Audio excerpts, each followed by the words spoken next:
Rebecca Stevens from Workbrighter here. So one of the things that a number of people have said to me recently is, how do I re-engage those employees that I've had for a really long time? And you know what it's like, when you've got a new person into the role, you spend quite a bit of time with them, you spend time training them up, you spend time getting to know them.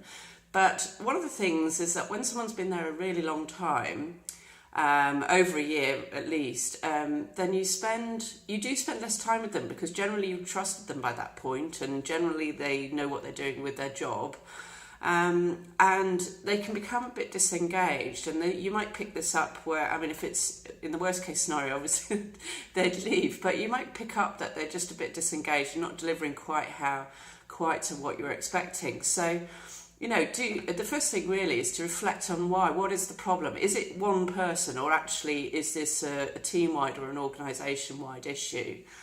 In which case there might be a bigger issue, and you might need to do a bit of self-reflection around that. Or maybe there's some hygiene factors which are impacting, you know, like the office environment. But if it is an individual, think about things like, how much time do you spend with them? How many development opportunities do you give them? When was the last time they had any development or any attention from you? And think about, you know, it's worth trying to get under the skin of what they're motivated by. And in the blog online, you'll see there's 8 factors which I've described in full around what people can be motivated by. So just in brief, there are things like a challenge, you know, having challenging work. Maybe perhaps they've got bored, maybe they need to be stretched. Connection is another one, building good relationships. Some people are motivated by that.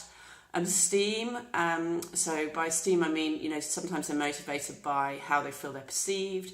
Recognition is another one. How much do you recognise them, not just in pay, but in other ways as well. Responsibility. Some people are really motivated by having responsibility. Security, of course. Some people really need to know that their role is secure, their job is secure. Autonomy. How much autonomy do they have? Are they motivated by autonomy? And social.